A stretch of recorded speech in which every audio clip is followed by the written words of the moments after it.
Welcome again, everyone. My name is Victoria Masisa. My pronouns are she, sha, and we. And sha is a non-gendered pronoun in the Tagalog language of the Philippine Islands. My feet are touching Legion Ohlone land here on Turtle Island. Turtle Island, currently named the United States or Northern America. And I'm in the San Francisco Bay Area, specifically Oakland, California. We warmly welcome all of you on behalf of Buddhists across traditions, Black, Indigenous, and people of color-led collaboration from Botswana, United Kingdom, Ireland, United States, including Colors of Compassion, Metamorphosis Sangha, Shadisa Sangha, Sweet Blossoming Sangha, True Inclusivity Sangha, and Rainbow Sangha Ireland. A bit of technical information. We've muted you on Zoom, and you will have the opportunity to chat with the host if you have any issues. There's a technical indicator in front of the names, and there will be additional technical information for you in the chat. So, dear community, through the grace of our ancestors, we begin by taking a moment to honor and offer gratitude to our ancestors. Taking a moment to breathe, honoring our land ancestors, our blood and energetic ancestors, our spiritual ancestors whose collective energies brought us here today. We also honor our earth that holds us. We honor the sun, the sky, the moon, the waters, of which we are all a part. Our offering today is entitled Reverence for Life. Today we come together to explore the ethics of our respective faiths and our shared dedication to nonviolence, reconciliation, justice, and peace. We are honored to host a multi-faith dialogue with 4 faith luminaries from Islam: Imam Qari Asim with Makkah Mosque; from Judaism, Rabbi Jessica Rosenberg, Rabbis for Ceasefire; from Christianity, we have Reverend Umfo Tutu van Firth scheduled. They may not be able to attend, and so we will see as those moments arrive. And from Buddhism, Maricela Gomez with the Plum Village tradition of Thich Nhat Hanh, all who will offer us an opportunity to explore how our practices and scriptures provide us with guidance in compassionate action for ceasefire, justice, and peace for Palestine, Sudan, Ukraine, Syria, Myanmar, Israel, Russia, and 30 more countries currently at war or in armed conflict. All donations for today's gathering will support 2 Palestinian-led charities: Hope and Play, which supports children learn how to play to heal their trauma in Gaza, and Ta'awan, who offers food, medical assistance, and support to Gaza and the West Bank.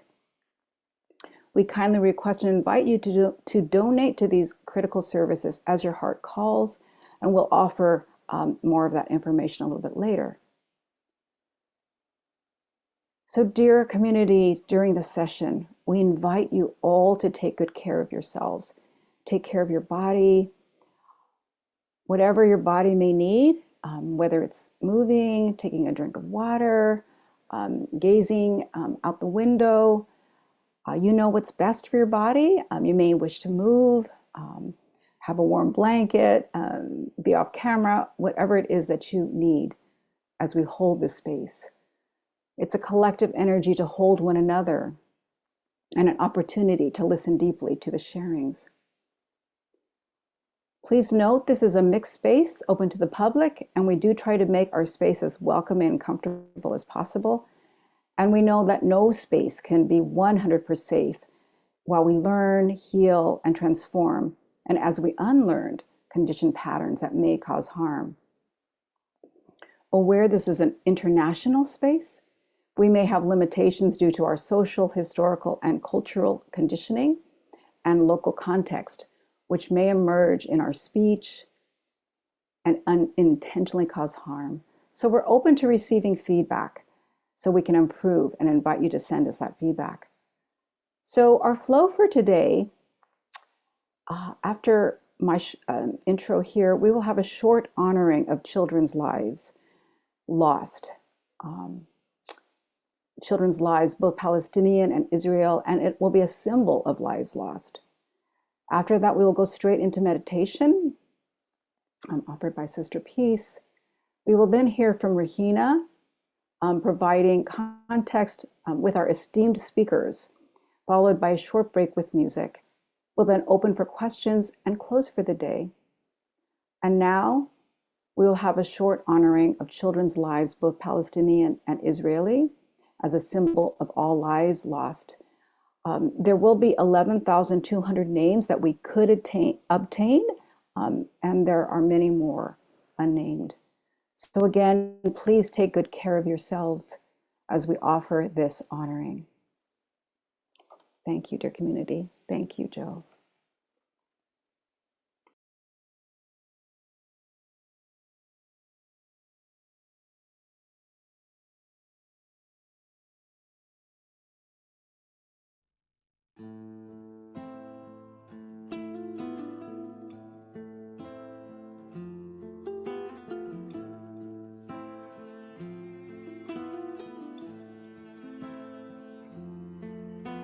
אדם הוא בן אדם, וזמן הוא פסק זמן, בונה את עולמו, פורח בגנו.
النور والحقيقة في الصحو أو في الحلم، في عيوني في أحاسيسي، أنت حبيبتي.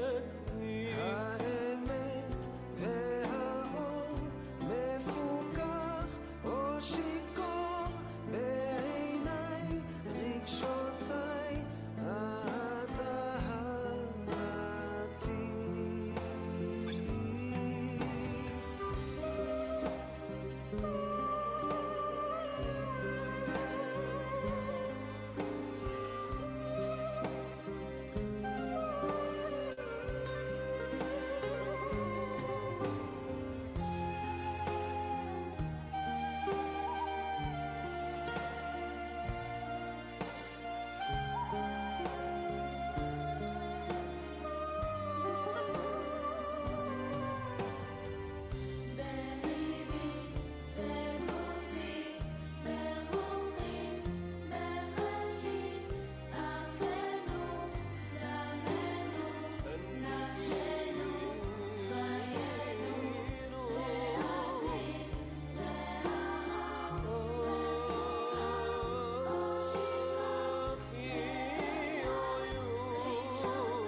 Listen, listen to the sound of our true home.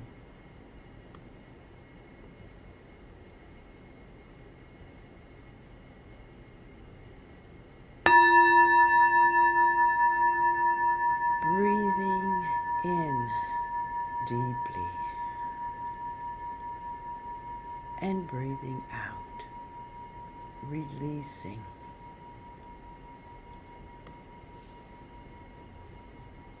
In and out.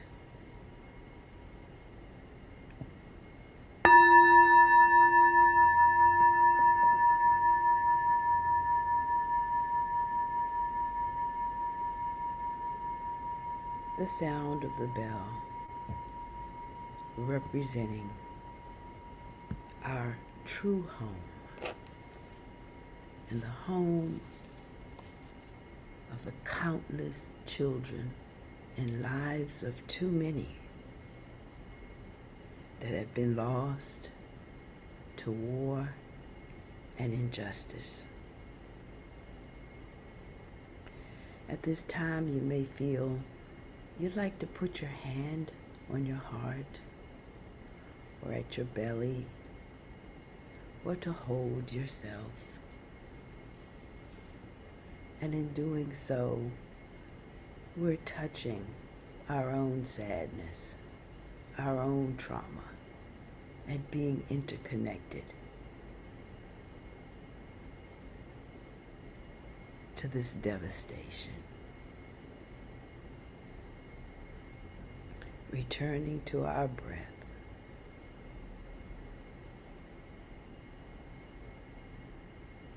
In and out. Whatever comes natural for us. Our heart may be beating a little faster than normal. And we can use our breath to calm.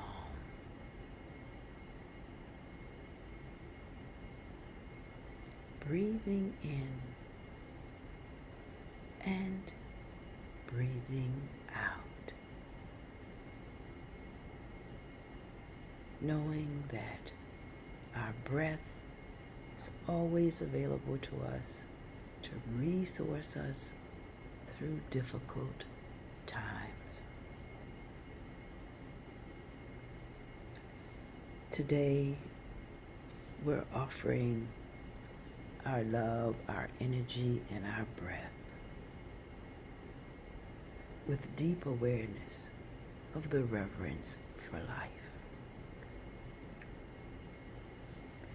And at times like these, I find it most helpful to call upon the ancestors, our blood ancestors, our land ancestors.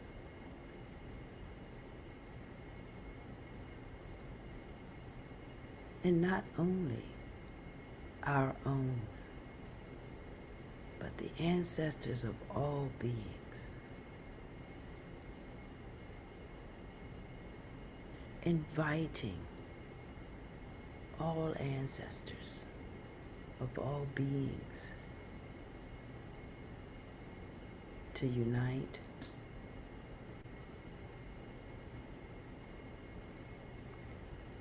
and offer clarity and justice and peace in the minds of those of us who are unsettled, those in the minds of us that need more light to see their true way, to offer energy and holding and the pointing of the way to light, goodness, and truth.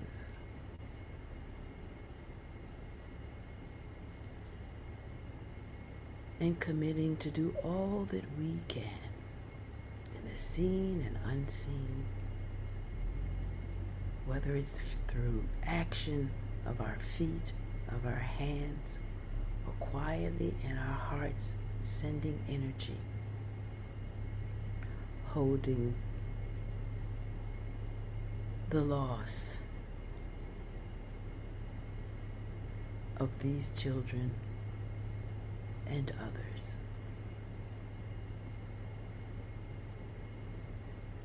Releasing them into the heart and the love of the universe, cosmically, all the great beings and avatars who have come and who are still to come to assist us on our journey towards home.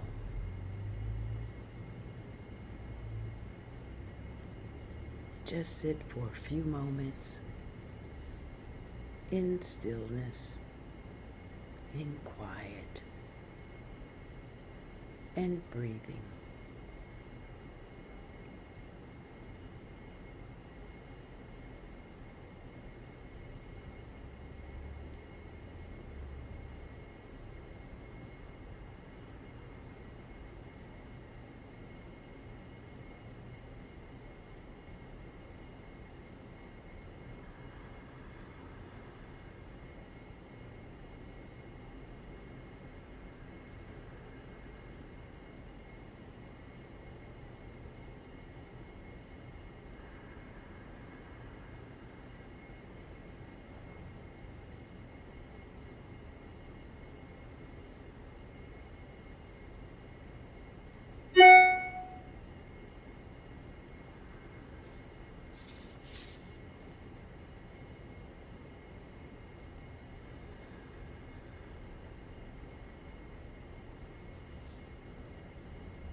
And over the course of the next 3 sounds of the bell, we'll very gently and lovingly bring ourselves back to full consciousness of the environs we are in.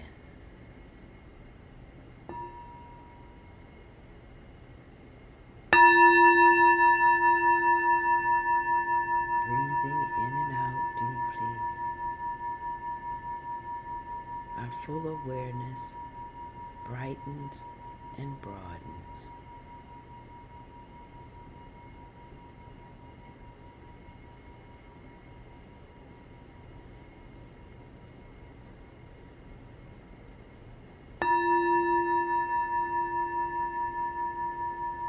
Breathing in through our whole bodies, waking up our physical awareness.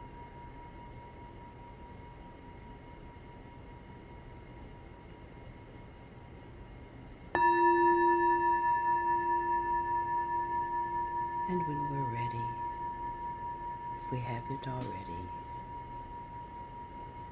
we can open our eyes, set with a smile, offering love to all.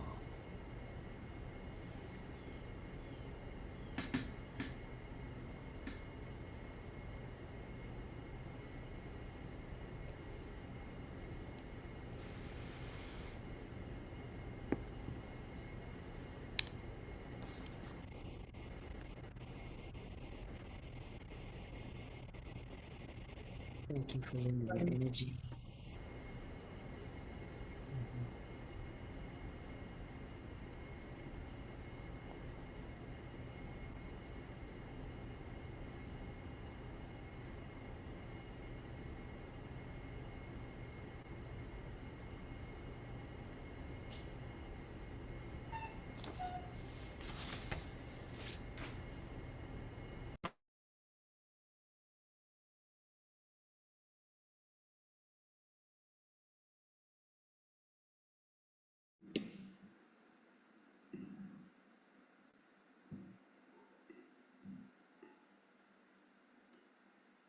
Dear friends, I thought it was, I felt moved to actually share a little bit about the context of this event. I know Victoria has welcomed us all and given us the backdrop of this event and this multi-faith event. But I wanted to share that the energy of this event comes from the call, our own call, as Black Buddhists, Black, Indigenous, people of color, and LGBTQ plus Buddhist practitioners and sanghas, as people who have experienced pain and suffering of oppression, violence, killings, and whose lives have always been seen as the other, not worthy and subhuman. We have experienced how religion can be used to oppress, divide, conquer, and kill by dehumanizing the other, creating fear and blame for political gain, power, and wealth.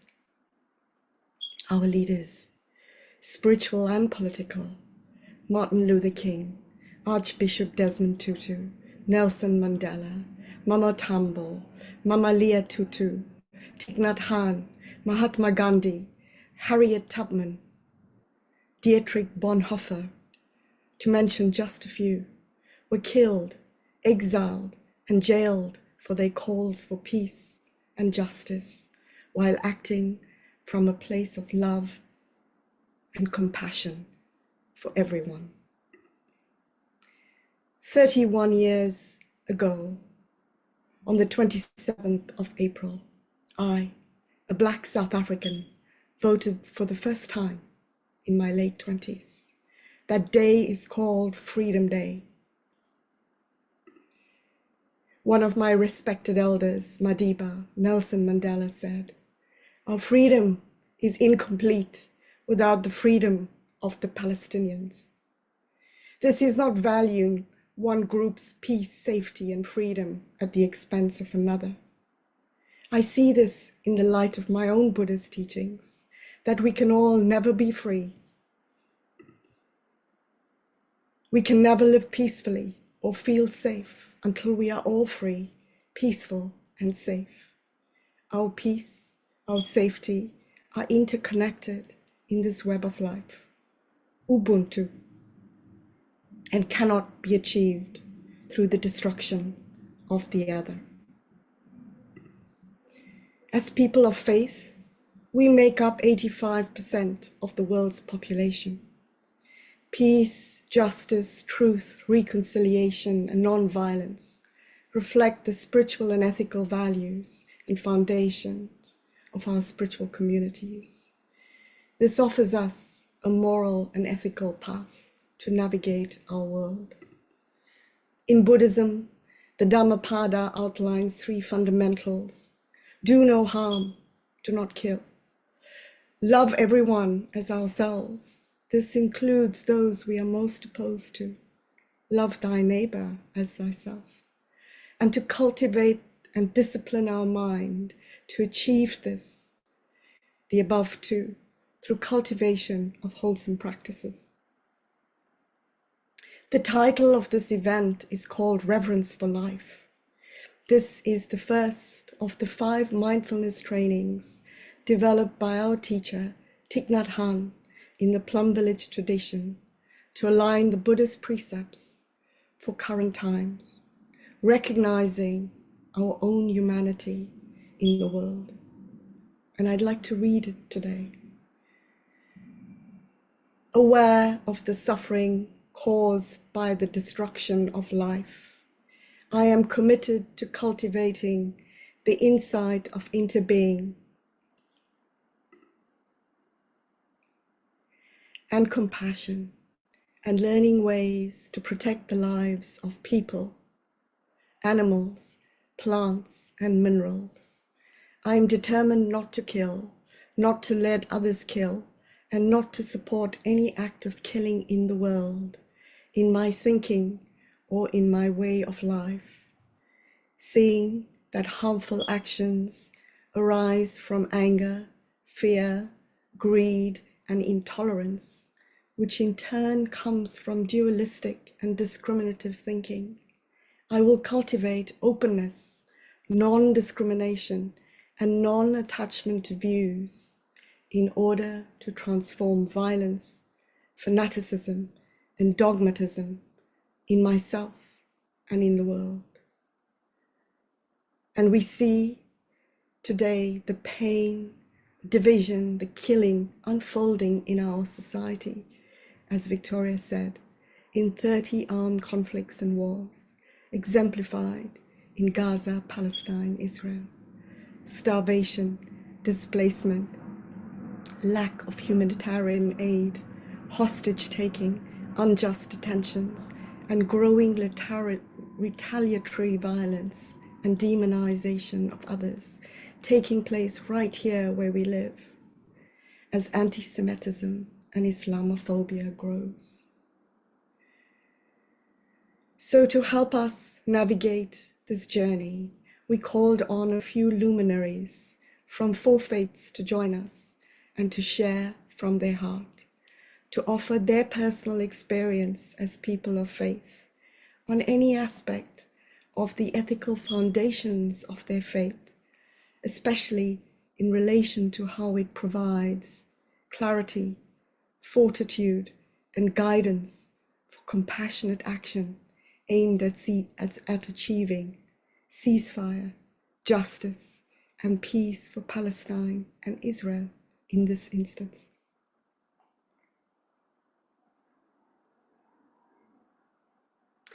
But before we start, I will share a little bit about the process so you're not surprised by bells and so forth. As they start sharing, they will offer a brief introduction of themselves as they feel called to in this moment. So they'll start with their own introductions of themselves. After that, they will offer sharings as they feel called to. I will provide a gentle reminder on time as they share as follows. At the 5-minute mark, I will invite a soft bell sound to remind them that they have 2 minutes left. At the 7-minute mark, I will invite the finish by inviting a full sound of the bell. As they share, please feel free to pop your questions in the chat to me.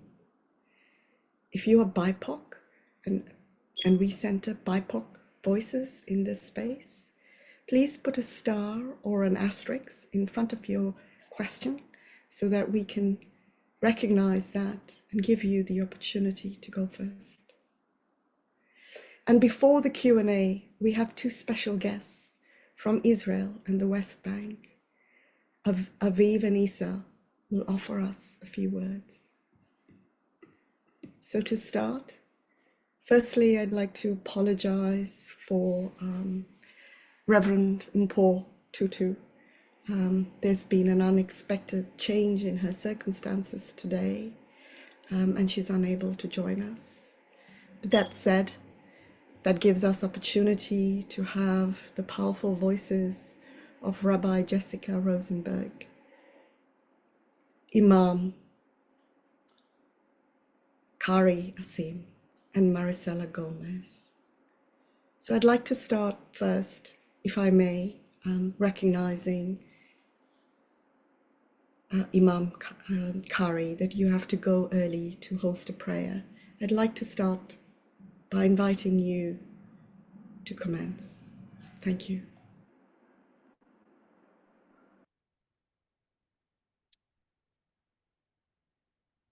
Good afternoon, all, and good evening. It's a great pleasure to be joining this really important session and discussion around reverence for life, justice, peace, reconciliation. And I am extremely grateful to Buddhists across traditions for bringing us together to share some moments together, to grieve together, to also celebrate the values that we have shared amongst us. And I'm going to speak from Islamic perspective on this issue of reverence for life, justice, peace, human dignity, and reconciliation. But before I do so, I just wanted to very briefly introduce myself. As Rihanna Harilal mentioned, that I am chair of Mosques and Imams National Advisory Board, which is an organization that focuses on UK mosques and Muslim faith leaders, imams in the UK. And so given the shortage of time that we have, just very quickly going to mention a couple of points on each of those topics that we have at hand. Firstly, starting with reverence for life. So in our tradition, like I think tradition across the faiths, in particular Abrahamic faiths, life is the most important and precious gift that we have from God Almighty. And God Almighty mentions in the Muslims' holy book that he has created everyone with reverence, and he has raised all the children of Adam to such a high status that they are formed and shaped in the best of creation. So God Almighty, having created everything, has created human beings in the best form. And therefore, Islam guarantees the right of life for every human being, whether they are Muslims or people of other faith or none. And every human life is sacred in Islam, and every person has been granted God-given fundamental and universal rights at the time of their birth.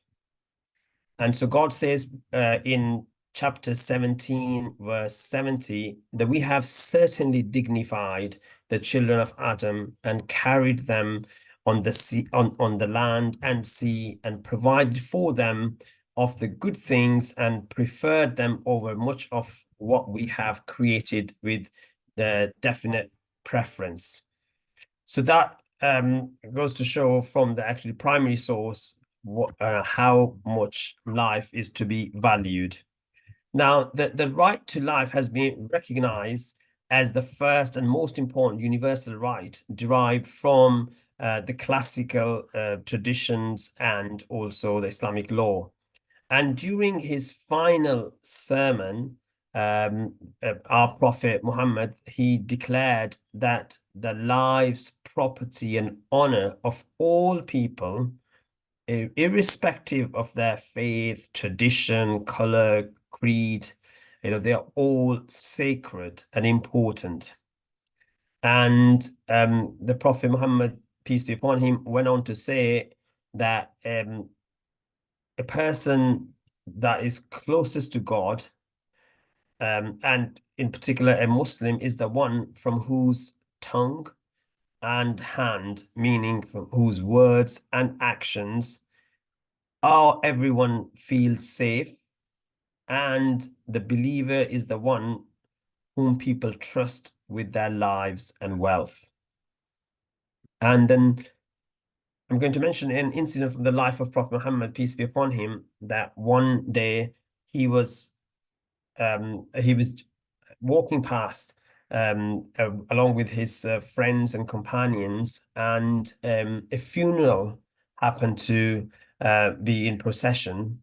And the Prophet Muhammad, peace be upon him, along with his companions, they were sitting down at that time, and the Prophet stood up, and his friends, they were surprised at that act, and they said to him, "Oh Prophet, you do know that the funeral procession doesn't belong to a believer, to a Muslim."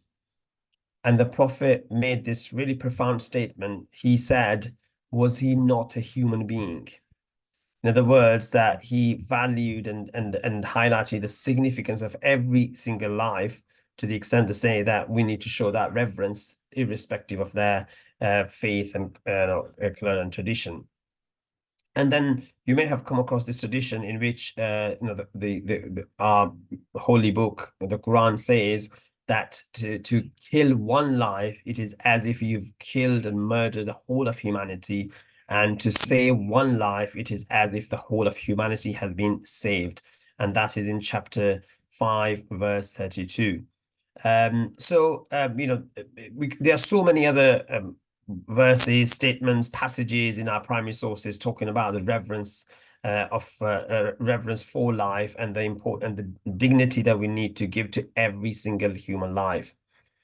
Then we come on to the concept of this justice. Obviously, in life, there are going to be occasions when there are, when someone is hurt, when someone is affected, and people's rights have been abused. Maybe there are people who've been persecuted, oppressed, who've been displaced, who've been starved, all of those things. And we've seen throughout centuries, unfortunately, there are times when humans go through such really immoral and painful and traumatic experiences. And right now, we're seeing this deep pain and anguish, trauma that people feel, and that I think belongs. Obviously, I'm talking from Muslim faith, but we feel that pain on both sides in terms of the Palestinians as well as those who've suffered in terms of on the 7th of October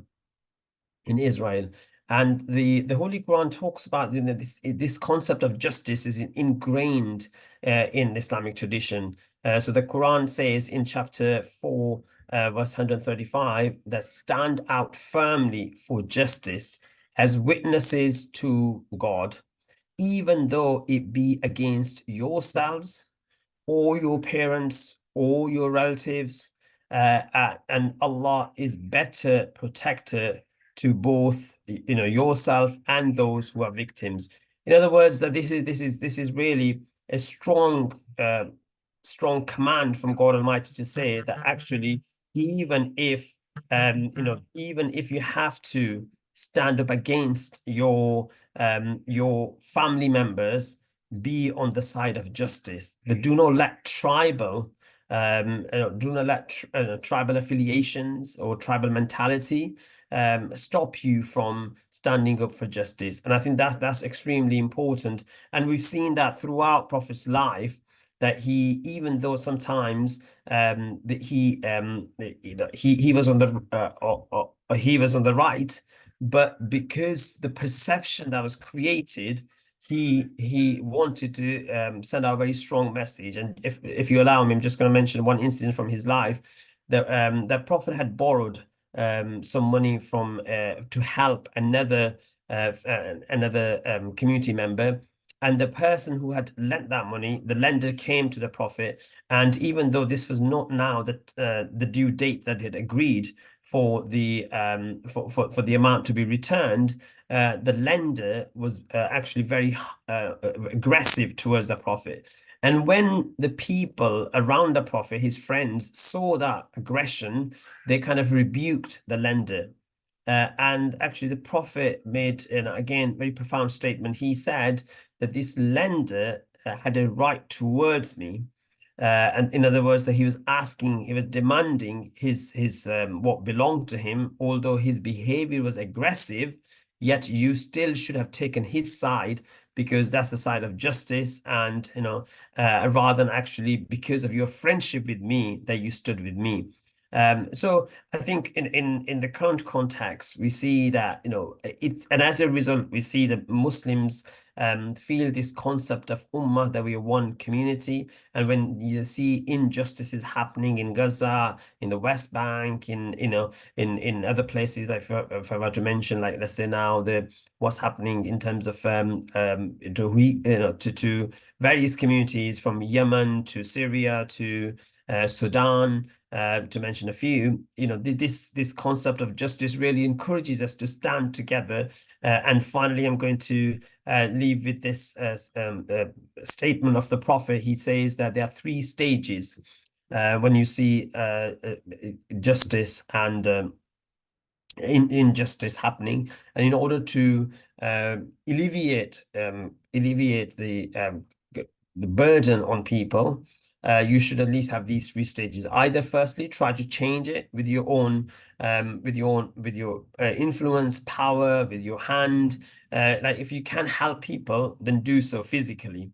And if you cannot do that, then at least through your words, through I guess now using social media, through your voice, raise your voice and trying to help people understand and how injustice is not really just something that's affecting the lives of people who are going through that suffering and abuse, but actually is having a huge impact on everyone around them as well, in terms of, it may be mentally affecting some people, it may be otherwise.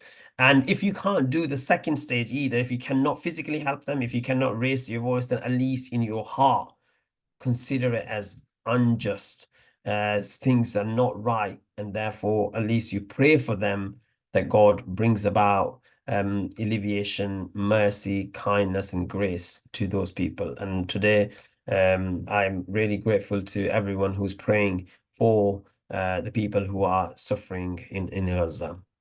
Thank you so much. So, Imam Kariasim, thank you so much for that. I know you have to leave early, so you're not here for the Q&A. But I can take the hosting privileges of asking you a question, if I may, before you leave. And my question is really, given this trying time and holding all of those who are suffering at this time, what guidance can you offer us as we use and lean into our faith to hold us make the right moral and ethical decisions? How do we hold fast to taking the action that we're called to do to resolve this, to resolve what we're facing? Sure. Thank you so much for that question. I think obviously the conflict in Palestine, Israel, Gaza is multi-layered and is complex. But at the same time, I think this is not a religious issue. This is not necessarily a conflict between two communities. Rather, it is now a humanitarian crisis. Where people are unable to access food and water when there's so much food and water that people are willing to provide to them.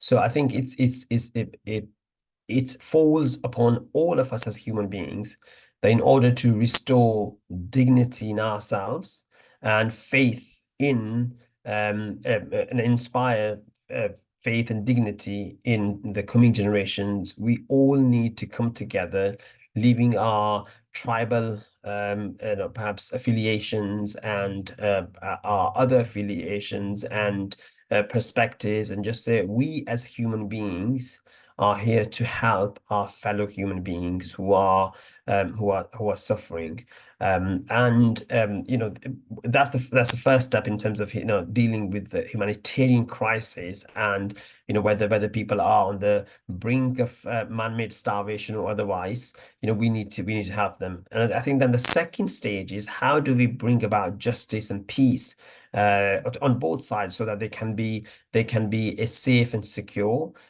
Israel, but also they can be a peaceful and prosperous and a dignified life for people in Palestine as well. So I think it befalls upon all of us to see it as a humanitarian issue, so that we can help our fellow brothers and sisters in humanity who are currently going through circumstances and suffering that words cannot describe. Thank you so much, Imam Kariasim. Thank you so much. We really appreciate your wisdom. I also recognize that there's a little bit of technical issues, that you're unable to send me your questions in the chat. Hopefully that will be resolved soon. So please do send any questions as they come along to you, to me. So Imam Kariasim, thank you so much. Thank you so much. I just want to also just reflect on something, maybe summarizing what you've just said, well, not summarizing, But there's a journalist in the United Kingdom called Owen Jones, and what you've shared about our calling on our humanity, it's something that he said very eloquently. He was asked, why are you making such a big deal? You know, I think in his chat, in his Twitter account, why are you making such a big deal about calling out what's happening? You are neither Palestinian nor Israeli. You are neither Jewish nor Muslim. And he responded saying, I feel called and compelled to do this because I am human. It is a reflection of my humanity to act. So thank you so much for emphasizing that. Thank you. I'd like now, thank you, Imam. Please leave gently when you wish, or if you're coming back for Q&A, we'll welcome you back. I know you have prayers to go to, so thank you. I'd like to move, if we can move to Rabbi Jessica Rosenberg, please, Rabbi. And thank you so much for coming during Passover, festivities, prayers that's happening. So thank you so much for joining us on this auspicious time for you. Thank you so much for having me. And I was during that opening meditation from Sister Peace reflecting on this is exactly where I want to be on Pesach, and this feels deeply connected to celebrating liberation and turning towards liberation. So my name is Rabbi Jessica Rosenberg. I live on Dakota land in what's known as South Minneapolis. And I come to you as an organizer with Rabbis for Ceasefire and Jewish Voice for Peace. And really grateful for this invitation to speak on what for me feels like the ethical foundations of Judaism. I was worried that I would tell you things you'd heard before about Judaism because, the ethical foundations are, the most quoted things. And then as the Imam was speaking, I was like, oh, we're all going to speak on the same things. Our traditions echo each other very closely. The first text that I wanted to share echoes what the Imam shared. Of the story of creation in Bereshit in Genesis, which is a complex story. We wrestle with the patriarchy of it and the relationship to the earth and other beings, of some human supremacy that comes through. And in verse 27, so very close to the beginning of our first sacred text, there is this line that human beings, the first humans, were created b'tselem Elohim, in the image of the divine. And something really core about this teaching is that it is before there are any divisions among people. Like after, our main characters leave Gan Eden, the Garden of Eden, there become separate families and separate lineages and cultures who become at war with each other. But in the first human, we're told that like the ancestors of all of us are reflections of the divine. In Jewish tradition, as in many traditions, there is a wrestling between the universal and the particular, the kind of specificity of our traditions and cultures, which are diverse among themselves, and the way we relate to other Jews, and then also the instruction to care for all life and all humanity. And to me, this core that all people are holy, reflect holiness, reflect sacredness is like my first instruction from Torah, from our core wisdom tradition and our earliest story.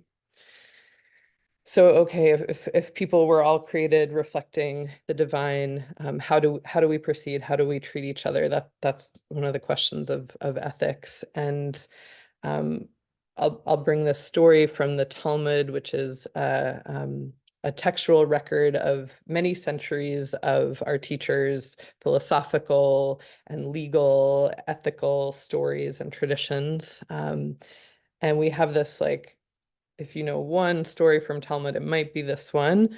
I want this is from the 3rd to 8th century CE. And we have the story of Hillel, one of our earliest, most prolific sages. We're told that someone who was seeking to convert to Judaism came to him and said, can you teach me the whole Torah while standing on one foot? And he said, that which is hateful to you, do not do to another. That is the entire Torah. The rest is interpretation. Go and study. So this teaching is that the core of Torah, everything, centuries of text and tradition and stories, the core of it is that we treat each other with this question, is this something I would want to be done to me? While there is a lot of questions about like how to apply that, we know very well that war and violence and land theft and displacement, this is not how any of us want ourselves or our families to be treated. And so that is the whole of Torah, is we shall not harm another in the way that we would not want to be harmed. I want to use this time to speak on how do we get from the core ethics of Judaism to Israel as claims to be a Jewish state perpetrating genocide in Gaza. Zionism is a 19th century political movement, so that's like 2,000 to 3,000 years into Jewish lineage. We have a European political movement to create a Jewish nation state. It was by and large unpopular among Jews until after the Holocaust, where surviving our own genocide and with refugees turned away from many of the countries they tried to enter, they were sent to historic Palestine, and the very much shaped by British colonialism of that land then created a Jewish state. So obviously I'm deeply abbreviating a very complex history here, but I want to name the ways in which the political movement of Zionism manipulates Jewish cultures and the traumatic harm and oppression that Jews have survived, to say that this is the path to safety and survival of Jews. For more and more of us, for more and more Jews, the conflict between the Jewish ethics to treat everyone how we would want to be treated, that all people are created in the image of the divine and all people are sacred, the conflict between that and militarized nation state that values Jewish life over non-Jewish life, this conflict is intolerable. And as such, many of us are part of the broad-based movement, multiracial, multi-faith, international movement in solidarity with Palestinian struggles for freedom and liberation. And we're also part of, and this is a lot where my work lives, in organizing Jewish communities and cultures that celebrate the collective liberation of all people and value Jewish specificity and our unique and diverse cultures while working to uproot Jewish supremacist tendencies in our inherited traditions. And I believe this is deeply resonant with the core of Jewish ethics, to fight for a world without any ethno-nation states, without countries that value one group of people over others. And I just want to offer, I think that it's often seen as like, people often feel like Israel-Palestine is too complicated to weigh in on. I think that's because the fact that Jews have been historically oppressed, that anti-Semitism is real and continues, holding that while naming that Israel is perpetrating this ethnic cleansing of Palestinians. This is hard for us to hold, and I'm really grateful to be in Buddhist community where like holding the complexity and kind of breaking dualities is part of the framing, to say this is both true at once, that we actually have to fight for an end to anti-Semitism, Islamophobia, all forms of religious and racialized hatred, while saying no to the fundamentally, structurally unequal and unfair system in Israel and the war that's happening that grows out of it. So I will close with one more ethical, really theological teaching that is core to my Judaism and my Jewishness. The Shema, one of the core, it's sort of a prayer, sort of a declaration of faith. It's a line of Torah that we say before we go to bed at night, in the morning and the evening, and it's the last line that Jews say or instructed to say before we die. Shema Yisrael, Adonai Eloheinu, Adonai Echad. And that is calling on us as the people who wrestle with the divine. That's what Yisrael means traditionally, wrestlers with God. That the divine is Echad, is one. And it's a call to oneness. And it's a call to our interdependence with each other, how our survival is deeply interwoven. So as has been echoed already today, my Judaism teaches me that none of us are free until all of us are free.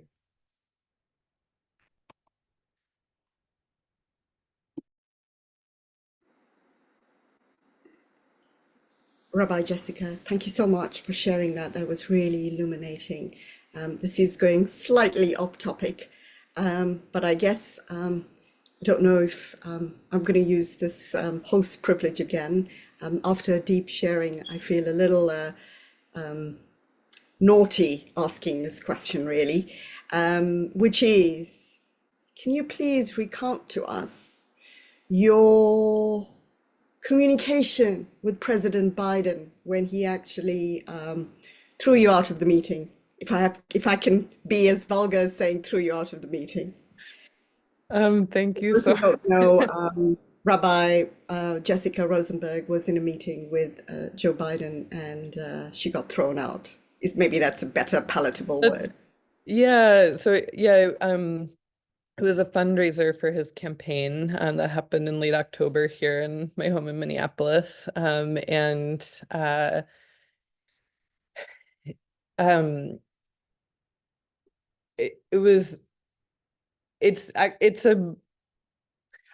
don't often lead with it because it was an unusual, like in my 15 years of organizing, what I prefer is collective action, where we're all in the streets together or we're all, chanting together.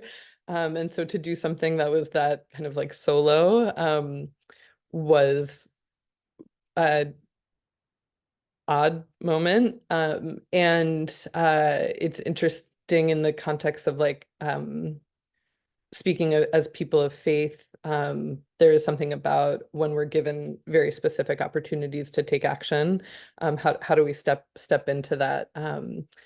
And yeah, so I myself and one other comrade had got tickets to this fundraiser so we could try to lift up the voices of Palestinians demanding a ceasefire and the international solidarity movement demanding a ceasefire and end to the war. And this was in late October. And yeah, what I will say is that was like absolutely it was I'm very much trained as like a good daughter. I'm the youngest daughter, and yelling at people in public is like not my natural way of being. And it was absolutely a yelling. I, engaged him and I asked when he would call for a ceasefire. But it was disruptive to what usually happens when the president gives a speech. And it was absolutely the most I've ever felt Hashem, felt the divine, what I understand to be God or the mystery or something beyond me moving through me, to say like I'm gonna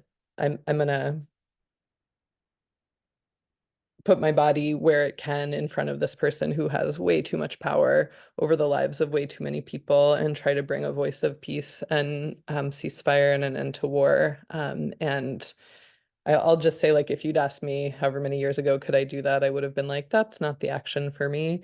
And my hope is that we all find ways to stretch ourselves and confront power, and yeah, call on whatever is our source of life and faith, to that the presence that we cultivate here through meditation, through chanting, through being in sacred community can fuel our action and actually push us to feel more strength in body and spirit and speak up and stand out. So thank you. So thank you, Rabbi Jessica. We'll have an opportunity to ask the rabbi some questions a little later. But before we do that, I'd like to call on a beloved sibling, Marisela Gomez from the Plum Village tradition to now share. Thank you.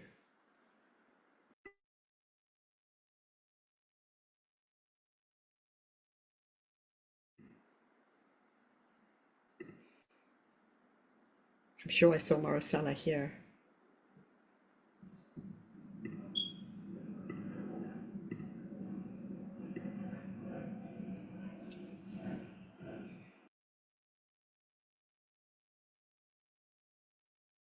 Yes, there she is. Thank you, Marisela. Welcome. A bow to you.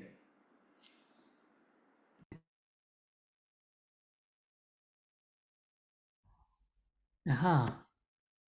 Thank you. It was not letting me unmute. I guess I should be quiet. I don't know. Thank you, Rahina. Thank you, Victoria. And I see many siblings from the PV. Ah, there's Sister P. Yay. From our tradition. I'm so honored to be invited to speak um, on what my understanding of Buddhism is in regard reference to life, reverence to life. Um,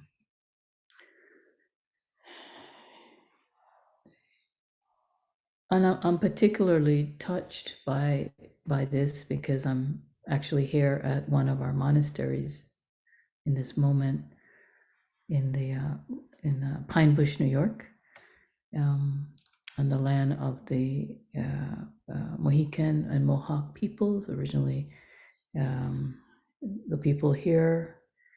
And during the retreat, a lot came up around Gaza. And what do we do? And what do we even say? And I'll get back to that.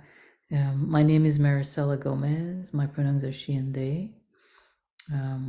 I live in Baltimore, Maryland, which is the ancestral land, unceded land of the Piscataway people and the Lumbee people and other tribes, temporarily on New York's soil. And I'm a teacher in our tradition, the Plum Village tradition. And I'm also at the same time an organizer, a public health activist and scholar, and a person who believes in cooperativity, and not just cooperativity for a minute, but how do we live a world where we live in cooperation on all levels, everything, all sectors, whatever we do. In regard to the title, which is beautiful, Reverence for Life, Rahina shared that in our tradition, so in Buddhism, there's 5 precepts typically, and it's across all traditions. There's 5 precepts. So it's no killing is the first one. No killing, no killing. No stealing, no sexual misconduct, no lying, gossiping, and then no intoxicants, because the intoxicants cause you to do the other 4, or more likely to do the other 4. Let me rephrase that, and different kinds of intoxicants.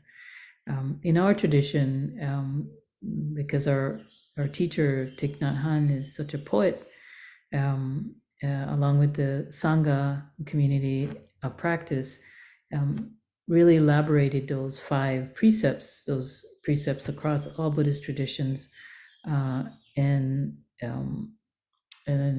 made them really very more poetic and sort of elaborated for us to understand better, maybe deeper. And Rahina shared the first one, which is called Reverence for Life. And I just want to briefly share the other four because what we call them is the 5 mindfulness trainings, and with the understanding that being aware of these 5 precepts is really making us already on the path of being the most kind human being we can be, being on the path of being awake and staying awake. So the first one was about to decrease violence and to protect life. So not just not killing, but to decrease violence of any form and to protect life as best as we can. The second one is to practice with social justice and generosity and not exploiting other living beings. The third is as I mentioned, responsible sexual behavior that also leads to protecting human beings. So I'm pointing out that the first one is about not killing and protecting human beings. The second one is about social justice and not exploiting others, protecting human beings. The third is about responsible sexual behavior to protect human beings, to protect individuals, couples, and families and children. The fourth is about listening to each other deeply and using kind speech, non-violent speech, because when we practice with violent speech, it can lead to violent behavior, right? And so we practice non-violent speech so that we can always be in good communication and we can reconcile harm. Again, to protect human beings, to take care of human life. And then the fifth is as I mentioned, non-intoxication. And that is because we want to consume things that also lead us to be able to be the best we can be, so we can protect ourselves and other beings. So at the core of all the Buddhist teachings are these 5 trainings or 5 precepts. And when you look at them deeply, each of them speak directly to protecting life. And why is that? That is because to be born a human being is the biggest thing that you can be born in Buddhism, right? That to be born a human being, in the sutra, the Nirvana Sutra, it says, it is rare to be born a human being. The number of those endowed with human life is as small as the amount of earth one can place on a fingernail. So it's rare. We are so lucky to be born in this human form. And so so we protect this human form because of the rarity of being able to be born in it. And this is part of the reverence for this human form. Yeah. And why is it so wonderful or reverential to be born a human form, into the human form? Because to be born in the human form gives us choice in order to reach Buddhahood, right? Because we get to choose acts of evil or good. We get to practice these precepts and live forward into the aspiration of protecting human life. And if we keep doing it step by step, we move toward Buddhahood, this enlightened, awakened nature, where we're offering kindness and helping others reach their Buddha nature, their Buddhahood. And so the reverence for life is that every single person, every single human being has the potential to be a Buddha. So there's great reverence for this life in the human form. And no one should take it for granted, and no one has the right to take that life from another, because basically you're taking away the potential for another Buddha in the world. Every single person, whoever they are, the color of their skin, the gender, the sexual identity, their place of birth. So this is in Buddhism, this is what we think about when we say we don't cause harm and we're moving toward nonviolence.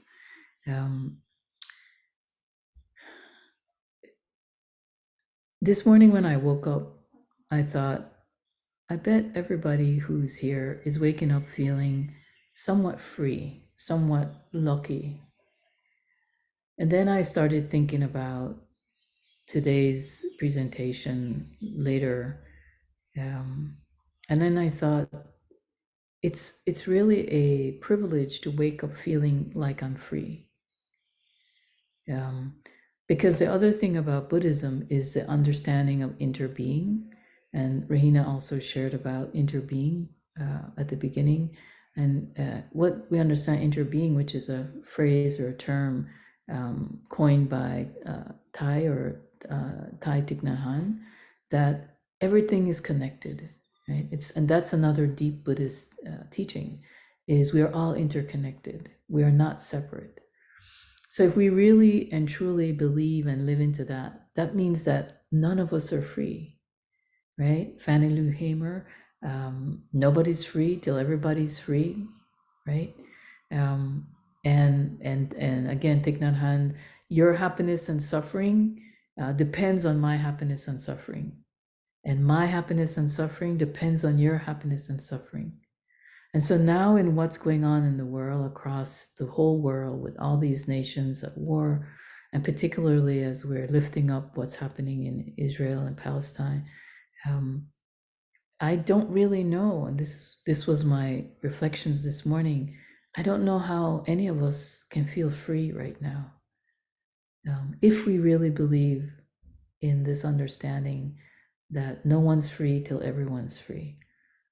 And the kind of atrocities, the killing, the violence that is happening right now in the Middle East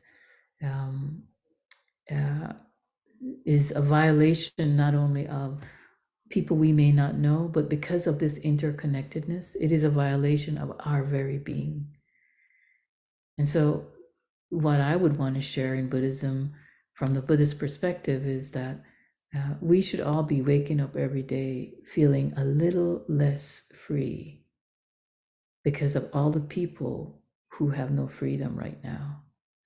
People who are scared that they won't live another minute because a bomb may drop on them. Children who have no food to eat, who are dying from starvation in this war. Mothers who are giving birth to children in the street alleyways because the hospitals have been bombed. This is what our if we sink into deep meditation and deep interbeing and connectedness, this is what we can feel from our siblings all the way in the Middle East, because we're interconnected. There's no separation. Yeah.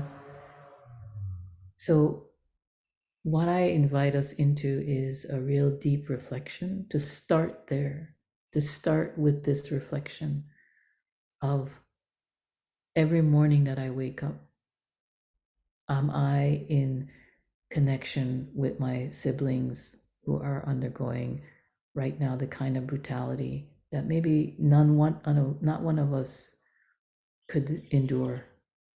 And what will we do for that? Will it be a prayer? Will it be an action? So I'll leave there. I see I'm past my time. Rena is being very generous with time. I have some more to share, but maybe they'll come up in the question. Thank you.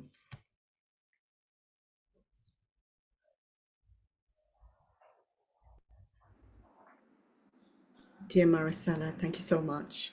I know there's going to be plenty of questions for you after this, so I won't ask you anyone other than offer you great gratitude for the sharing, and a reminder really of our interconnectedness and how free we are in our connection with everyone else, and the invitation that you've shared with us. I know from tomorrow that's what I will be asking as well, to inform my own action.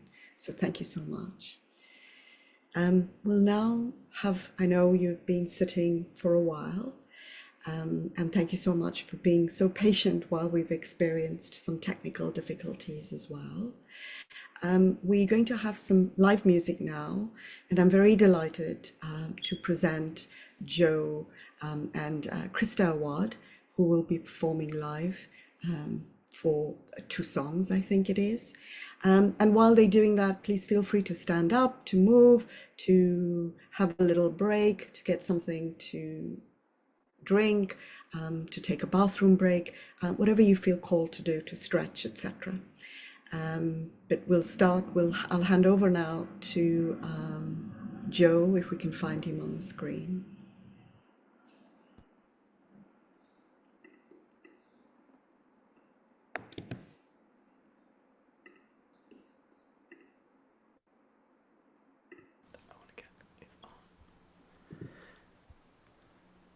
Hello friends, hopefully you can hear us. Oh, I think it's maybe still unstable. Should I shift it to my phone? Yeah, we're good. Okay.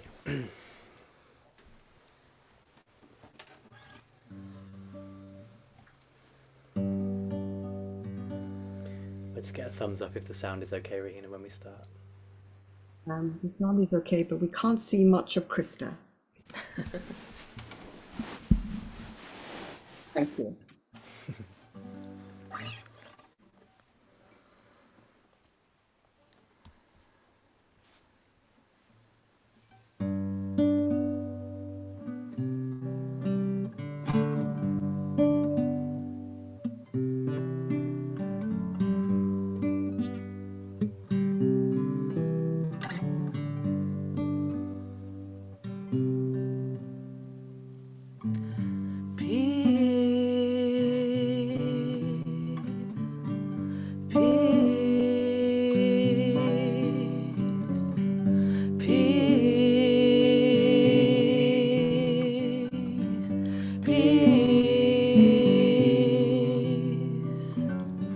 Peace to the newborn baby.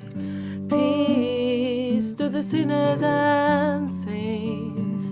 Peace to the one not yet born. Peace to the weary and worn. Oh, lay your head down to rest.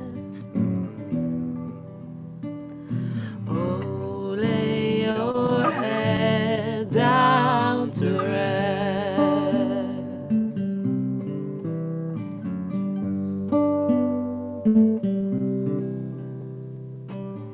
Peace, peace,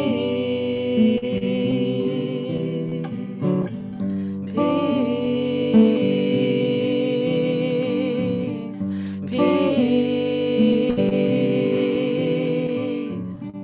peace to the newborn baby. Peace to the sinners and saints. Peace to the one not yet born. Peace to the weary and war-torn. Oh, lay your head down to rest. Oh, lay your head down to rest.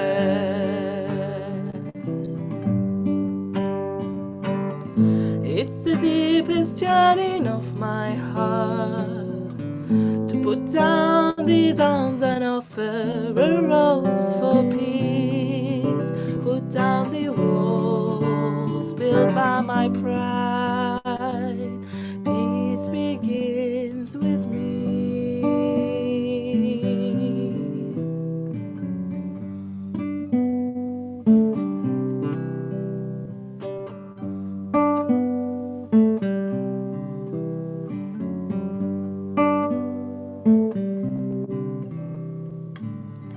Peace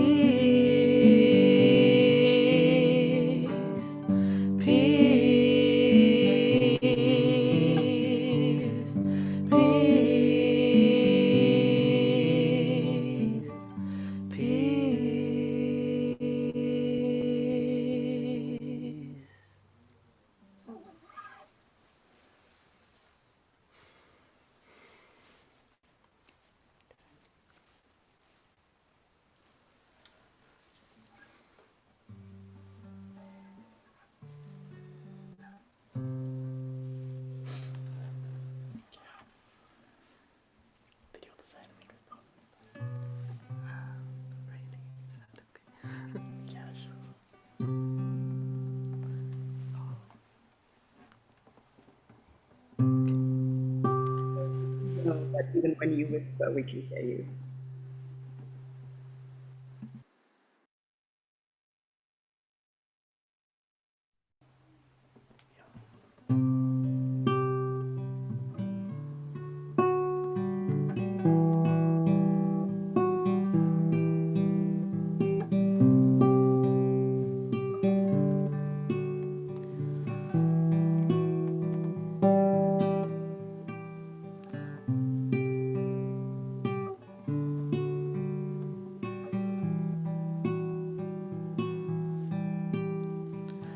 Look for peace in a troubled world. Sometimes it feels my vision is blurred. A heavy heart, a busy mind, lost in space that's vast, undefined.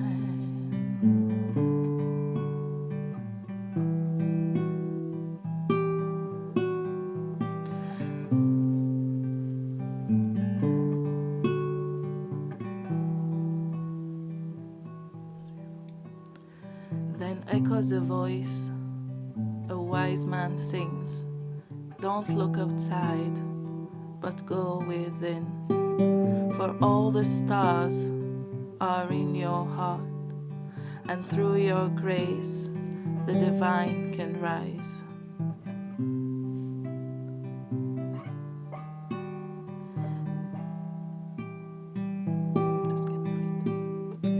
It can all start with a deep breath. Do feel your tears, don't fear their death. Though the pain is strong, it will pass, for darkness heals in a light's grasp.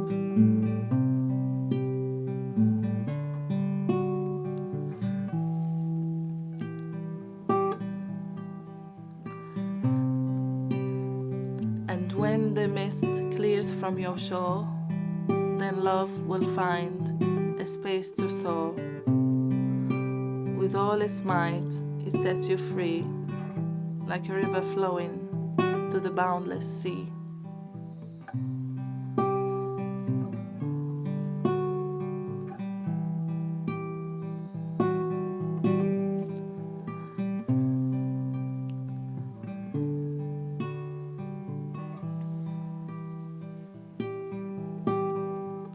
What lies inside will shine out bright. Peace within means peace outside. Let's do the work, let's all unite and thrive. A single note can't make a symphony of life. A single note can't make a symphony of life. Single note can't make a symphony. Symphony of life.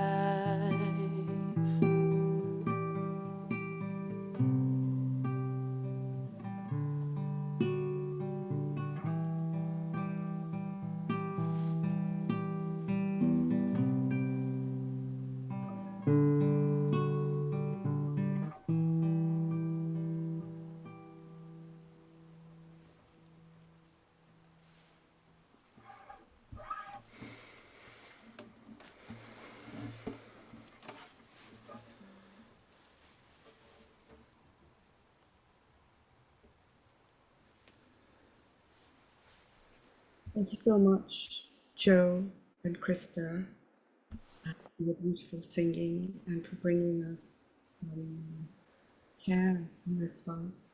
And also reminding us the focus of our life, really. Thank you so much. Big hug to you across the Zoom space.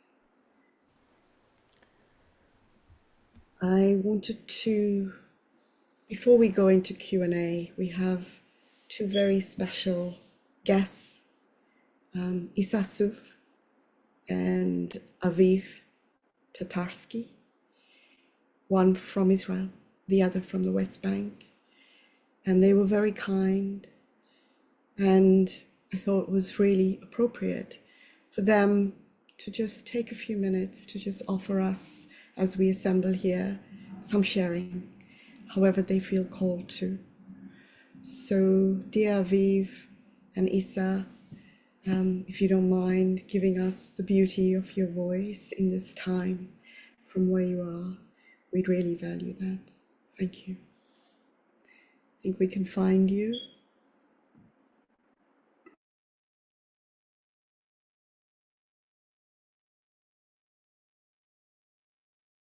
With you, Aviv.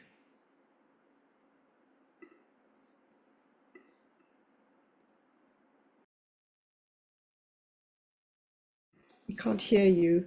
Can someone unmute Aviv, please?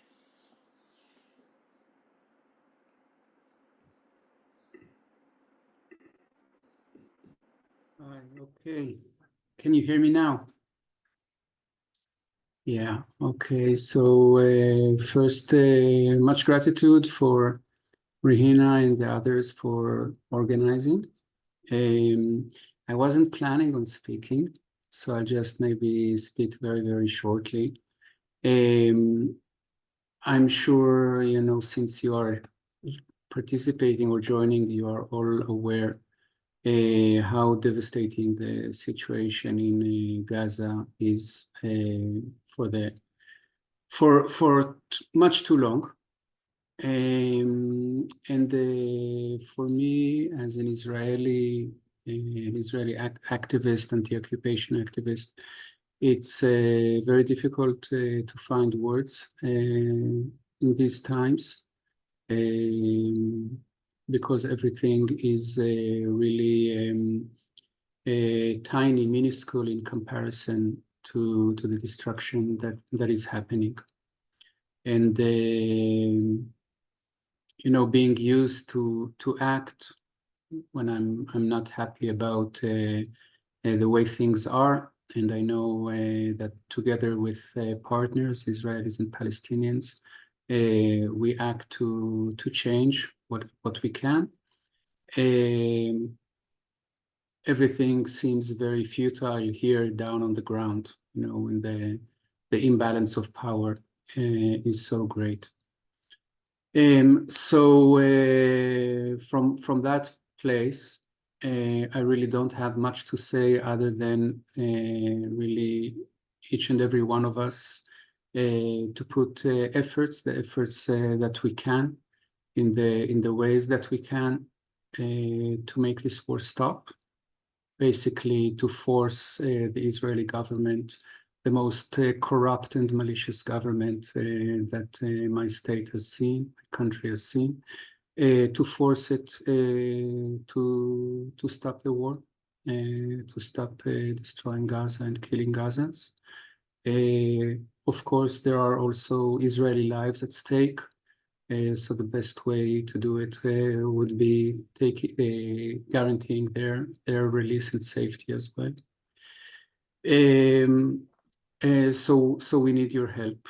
That's one thing. It's the most important thing. The second is that when we choose to engage with such a violent situation, it's very difficult not to be, how would I say, to be overwhelmed with negative emotions.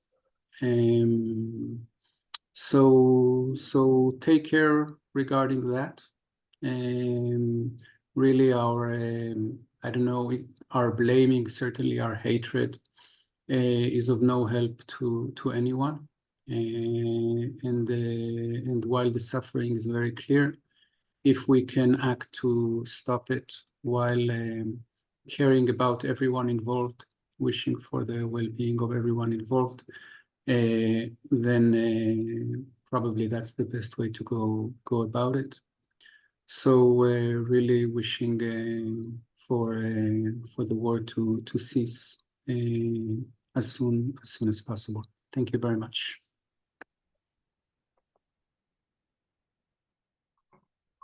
Thank you, Aviv, for your words and for the energy, and a big hug to you, my dear friend. And it's probably not easy to say that, but know that we're here and we will all do. Well, I can't speak for everyone else. We're all trying to do the best that we can, and I hope that makes a difference soon. And now to my beloved friend, Isa. Thank you so much, despite all you're going through, to be with us today, even though it's brief. We really value your voice in this space. Thank you, dear brother.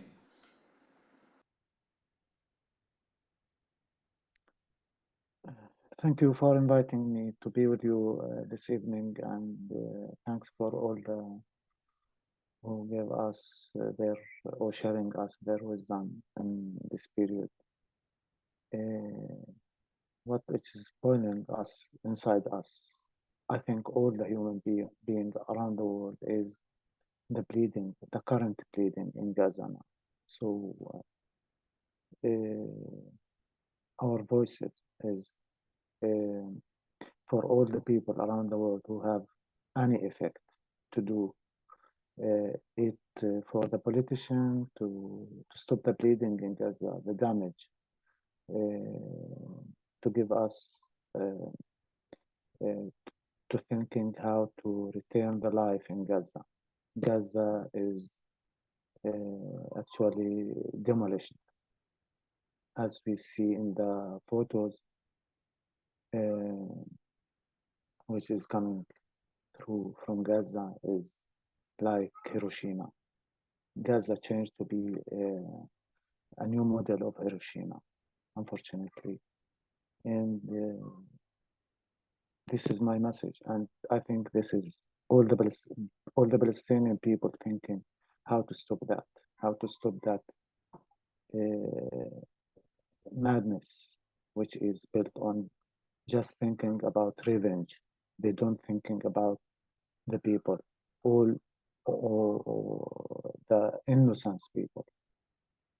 They damaged all the hospitals, all the universities, all the historical places, the parks, the streets, the houses.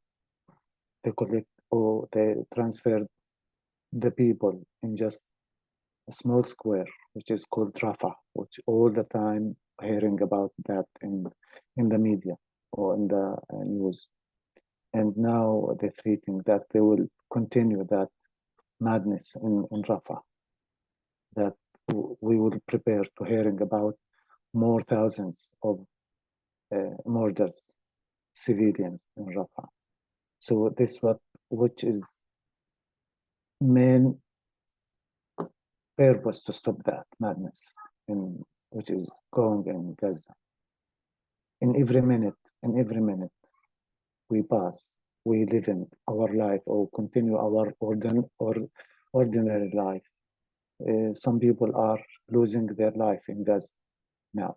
So all our pressure, our prayer, and our hope that to stop that immediately, how we can. And thank you. Thank you, dear Isa. I just wanted to drop into the space that Isa, and apologies for saying this, Isa, hope you don't mind, but Isa was shot when he went out to save some children, to call them inside, when there was shooting happening, and he was shot by a dum-dum bullet, which is illegal in the world, and left for dead.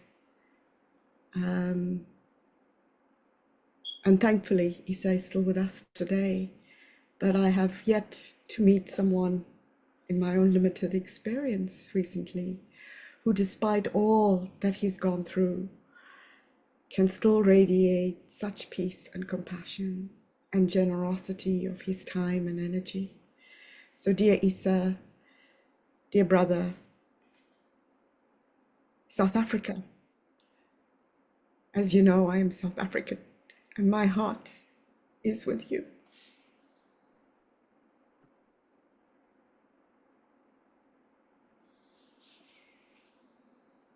Thank you. Dear friends, I'm a little emotional.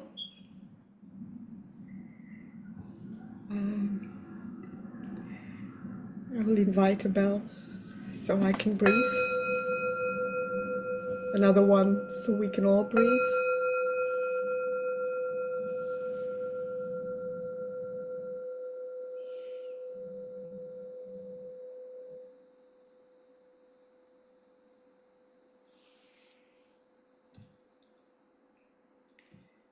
Thank you, dear community, for your patience and generosity as I shared. It's a personal journey for me growing up in apartheid South Africa.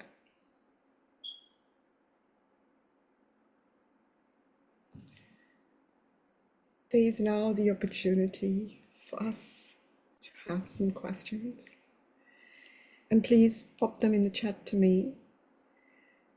I do have a few that have arrived already. And I think this one is for you, Maricela. That Rabbi Jessica, I know you also practice Buddhism, so feel free to add to it.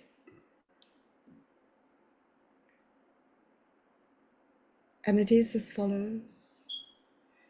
In our practice, especially in the interbeing concept and in the Plum Village mindfulness trainings, there is a precept on non-violent peace, the 9th mindfulness training.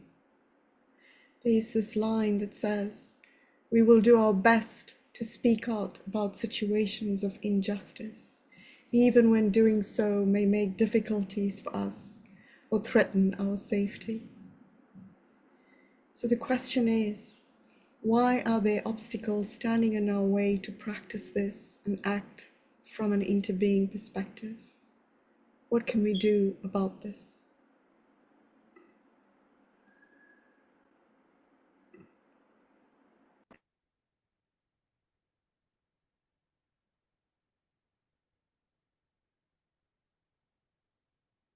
Okay, good. Thank you for the beautiful question. And I would make it a reflexive question, which is, who is not allowing you to act? Because as far as my understanding is, the trainings are very clear, as was just read by Rahina. And so I feel we have really clear direction from our community and on our teacher that this is injustice and that there must be action.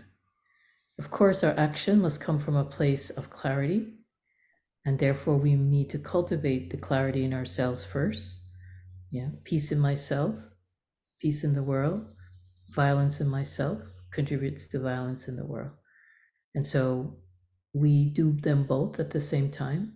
There's no one and not the other. So I believe the precepts, the trainings are very clear, that once we take care of what is inside of us, and it's not a let's wait till we finish all of our healing and then we act. It's not that either. It's a continued awakening, and in those moments of enlightenment, in those moments of clarity, we see clearly what is ours to do. And in that moment, because we may be filled and we don't have the space, it may be to sit quietly and follow our breath and ground ourselves, just like Rahina just did. Yeah, invited the bell and took a breath, right? And then in another moment, when we feel grounded and ready and spacious, then it means that we can act externally to this body and mind and heart. And that action can take different ways. That might take whatever you I want to remind us that our teacher, Thich Nhat Hanh, fasted. There's this little brown man who fasted in an Ivy League white university in New York City. He fasted for days to bring attention to the Vietnam War and the violence that was being perpetuated against the Vietnamese people. If that's not really clear as a way of acting to bring attention to violence, to call the eyes of the world, to focus in and to change, to shift these wheels that are in motion, I don't know what is. And so that's why it was a bit of a reflexive question back, saying who are we waiting for to tell us to act, is my question back to us. Yeah. Thank you. Thank you for the question. Actually, it's a very necessary question in my humble opinion. Marisol Bye. Thank you. Rabbi Rosenberg? Well, I would not begin to answer this from a Buddhist perspective. I would be able to answer it as an organizer about why it's so hard sometimes to act, if that would feel meaningful. I mean, I think that one thing that we see when masses of people in the world are opposed to this, but it's still happening, is a very small percentage of people, mostly wealthy men, they're all wealthy men who control the economic and political system and create the material conditions that impact our lives. And so sometimes it feels hard to act because there's just so much despair about how hard it is to rail against those systems for months and months and not see it change. And so I want to bring our attention to, in my context in the US, the student movement right now, where students are occupying campuses and demanding that their institutions divest money. And it's just very powerful to see people divest money from companies that are invested in the Israeli war machine. And it's this really powerful, like all they're doing is sitting on the lawn of their institutions with signs and clear messaging. And they're facing extreme violence and repression from the police. And it is so powerful to actually like focus that action on the places where that power is gathered. And I just want to like invite, like sometimes it can feel like that in international, this war that's happening so far away for many of us, actually so much of the action that needs to happen like is local in our workplaces and cities and universities. And I'll say everyone is exhausted and heartbroken, and we really need more people coming in and especially people of faith and people of presence and mindfulness and interbeing to like bring that presence to this work.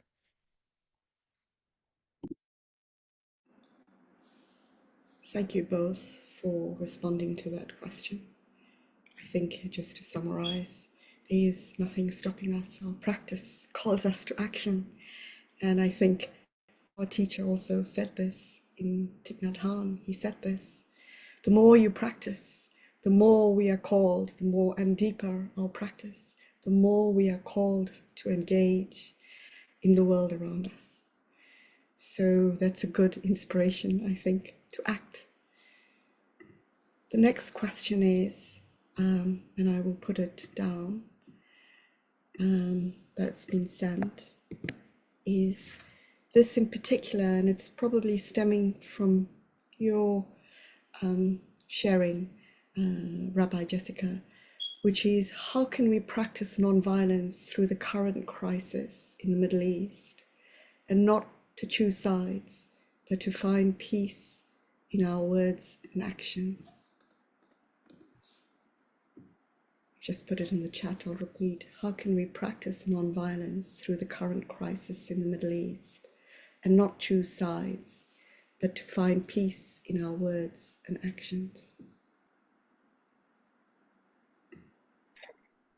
That's a very profound question. As a Jew who fights for all people in Israel, Palestine, and to be safe and free, fighting for all people's safety and freedom in that land is not choosing sides. Opposing, as Aviv shared, what is currently a very corrupt, and I'll speak, this is not Aviv's words and we don't know each other, so my own words here, but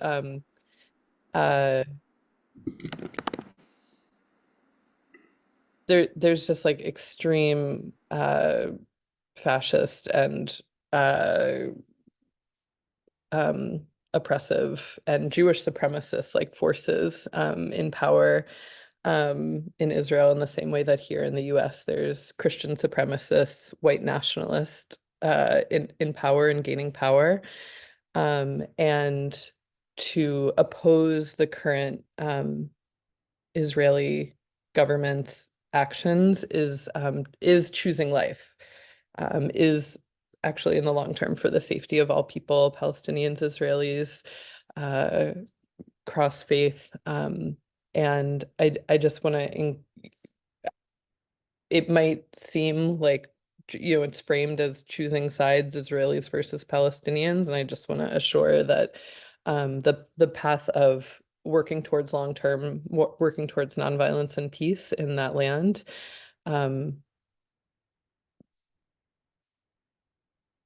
you know, it is in the short term, we might, you know, we're gonna like, I hope, you know, joining, you know, there is like opposition that needs to be brought to the current actions, and it is like fully from a place of a vision of peace and liberation and safety for all people. Curious what, if Maricela, if you want to speak to that as well. Sure.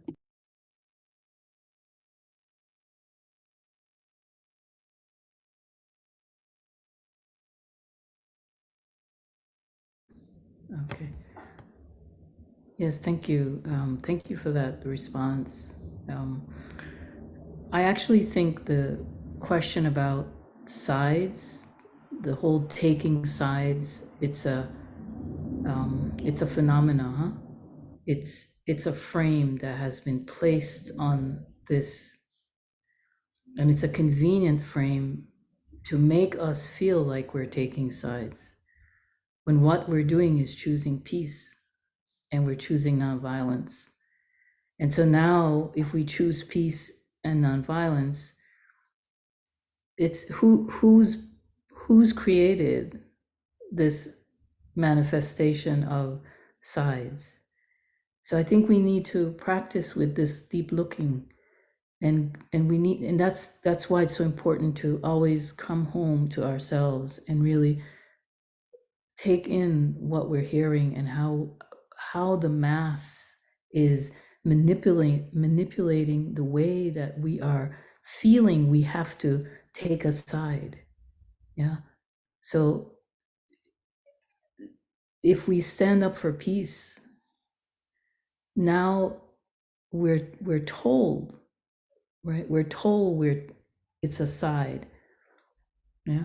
So the whole teaching in Buddhism of non-duality, right, is because we're standing up for something, somebody is saying it's anti the other thing, but no one ever said it's anti something else, right? What we've been saying is peace. We want peace in the Middle East. That's been a cry before October, if you remember. It's always been peace in the Middle East. And now that same peace in the Middle East, which was a cry before October, where previously it wasn't, I didn't hear the meme and I didn't hear the frame of taking side. Now it's been characterized and put into this peace in the Middle East now is a taking of sides. And so I think we have to really investigate and interrogate the way that the media, which is also part of the big corporation that's controlling the way money is spent in the countries, is framing this, and in so framing it, really pushing us into corners to make us feel like we're doing something because we're calling for peace. The whole frame is not our frame, and so we can't take that up. In Buddhism, it's nonviolence and peace is the way. No one ever asked the Buddha, no one ever asked Thich Nhat Hanh if by standing up for peace he was taking a side. So why is it now when we're standing up for peace in the Middle East and any other country that is at war, it is taking a side? And so we need to really be able to look very deeply, look at our teachings, and really see how we may be manipulated. And then we decide how our action is. Is it in line with our fate, in our fate tradition? So, dear Maricela and Rabbi Jessica, I'm very conscious we are running out of time. We have quite a few questions. I'll just raise them, and I hope that somewhere in the ether, the question will be answered. They say when we've asked a question, we look for the answer within the question. So I'll just recite all these questions, and we can reflect on them as a koan before we say our thank yous, dedication of merit, and handover. So apologies if all your questions are not asked today. I'm terribly sorry for that. So this is a question for Rabbi Jessica, but we are just putting this into the space for now. From a dual belonging practitioner of Plum Village Buddhism and Jewish renewal, in my daily practices, I find myself skipping sections with the word Yisrael, including the Shema. I hope I pronounced that correctly, because it feels like a word that has come to mean the name of a nation, rather than the more mystical name, meaning good wrestler of the spiritual ancestor and their descendant tribes. Have you any guidance for anyone who may be struggling with the word name in prayer? Rabbi Jessica, I suggest if you have any suggestions, just put them in the chat for now. That would be great. I'll ask the next one.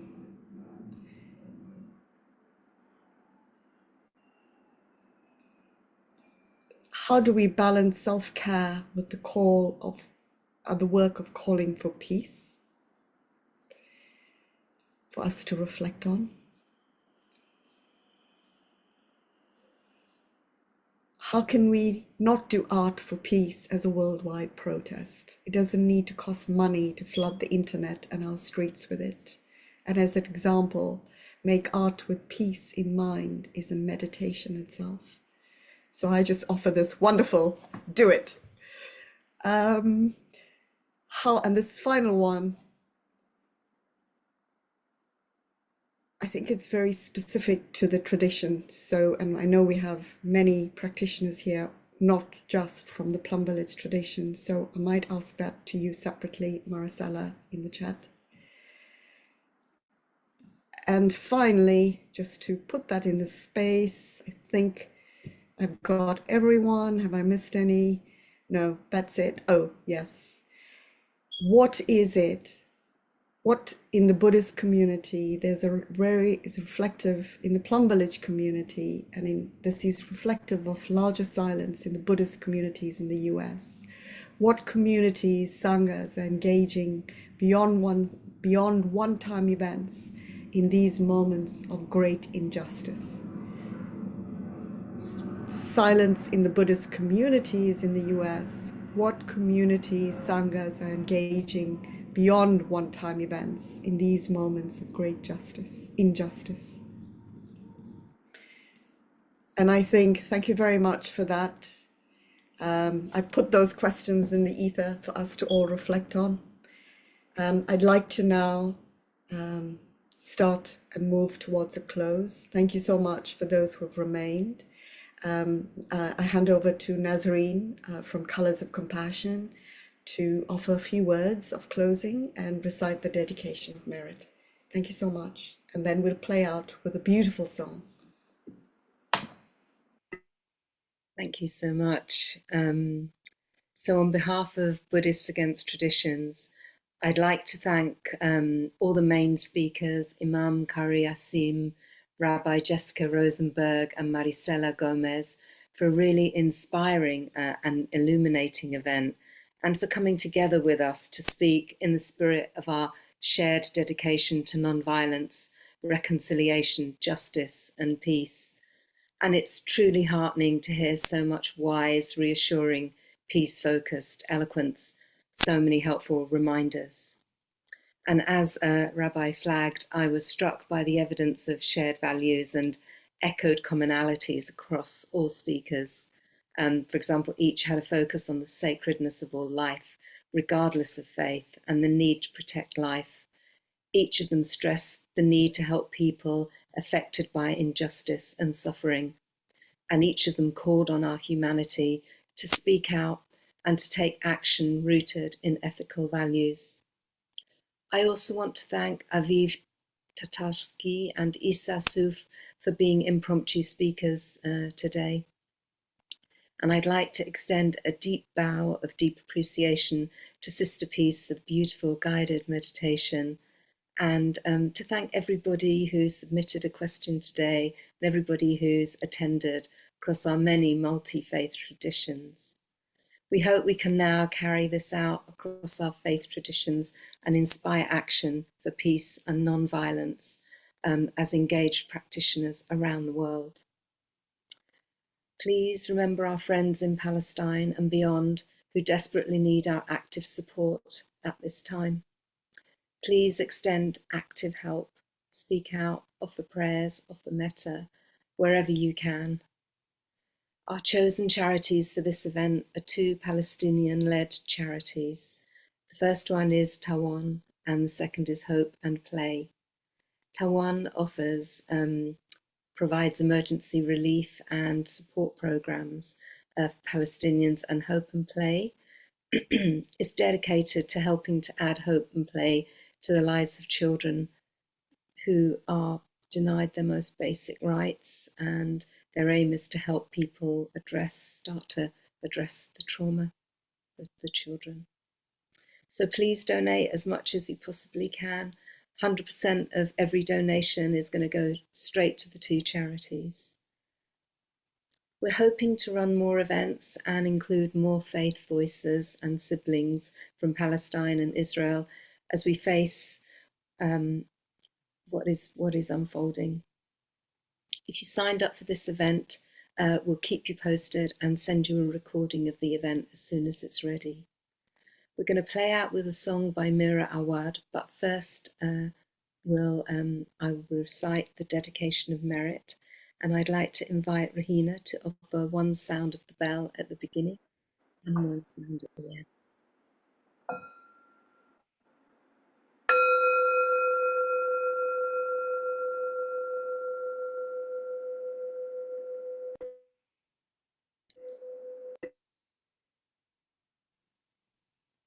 Dedication of merit. May we all awaken to understand the roots of suffering and inequities and act to transform this suffering into the action of love, compassion, and understanding. May the wisdom of the noble eightfold path of right thought, right speech, right action, right mindfulness, and right insight lead us into healing ourselves and the world. May the energy of openness, care, and commitment we have generated today extend across time and space, encompassing all beings in the past and 9 generations to come.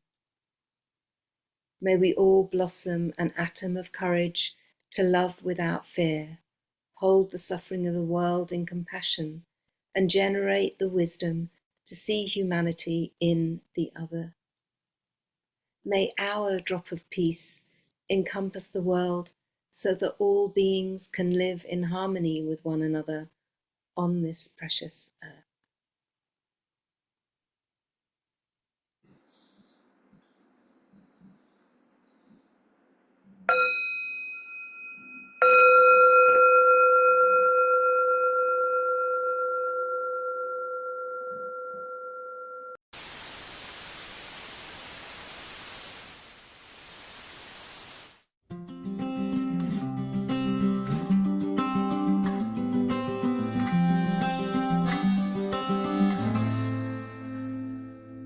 As you prepare your evening meal, think of how the others feel. Don't forget to feed the hungry dog. As you wage your wars with guns, think of all the other ones. Those who still believe in peace and love. As you pay for running water, think of someone's son or daughter, nursed by clouds beneath a starry dome. When you return from work tonight, think of others and their plight. Those who live in camps and dream of home. As you lay your head to rest, dreaming deep, remember those who have no place to sleep. As you let your words run free in rhyme or tongue in cheek, remember those who've lost their very right to speak. And as you think of others far away, think of yourself and say, if only I could be a candle in the dark. I wish I were a candle in the dark. If only I could be a candle in the dark. I wish I were a candle in the dark. בשנה הבאה נשב על המרפסת כמו בשנים שחלפו עד היום. ילדים אחדים ישחקו בתופסת, אחרים יעמדו נחלמים במחסום. הגיע הזמן שנקום סוף סוף מן המרפסות, ובמקום לספור ציפורים נודדות נצא אל הרחובות, נבעט במוסכמות. לא נריב על מי צודק ומי אשם, אם יש פרטנר או אם אין, ומי ייתן שגם בחשיכה הכי גדולה נזכור להיות נר באפלה. عايش في ظلام بفتش على نور الشمعة، الابتسامة على الوجه بس بالقلب دمعة، عيون الناس نشفت بياد اللمعة، لا يوم غير لمايكل أحمد يوسي وحمزة. صعب فكر بغيرك لما ولا واحد بيفكر، الوضع بيحير كيف أقرر لما قدامي جدار على حياتي مسيطر، فرسامة جناح وفوق راح أحلق. فكر في غيرك لأنه في غيرك ساكن هون، كلنا مختلفين وكل واحد فيه له لون. الثورة بتصير في الشارع مش على التلفزيون، اطلع من الصالون كون انت نابليون. تحتل في احلامك كابوس الواقع، لانه حتى الاطرش صار سامع انه اليوم هذا جاي ما في مانع، الشمس ما بتغيب وراح تداوي القلب الواسع.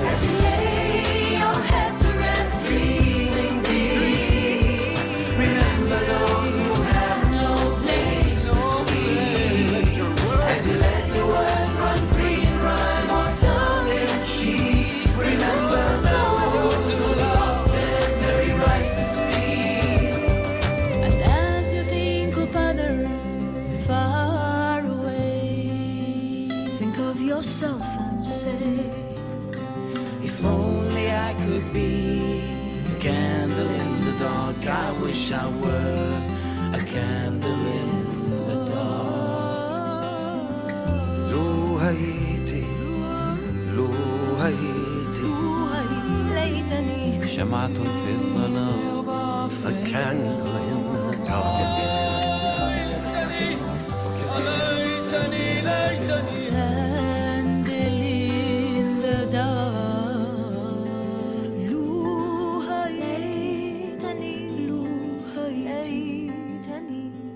شمعة في الظلام.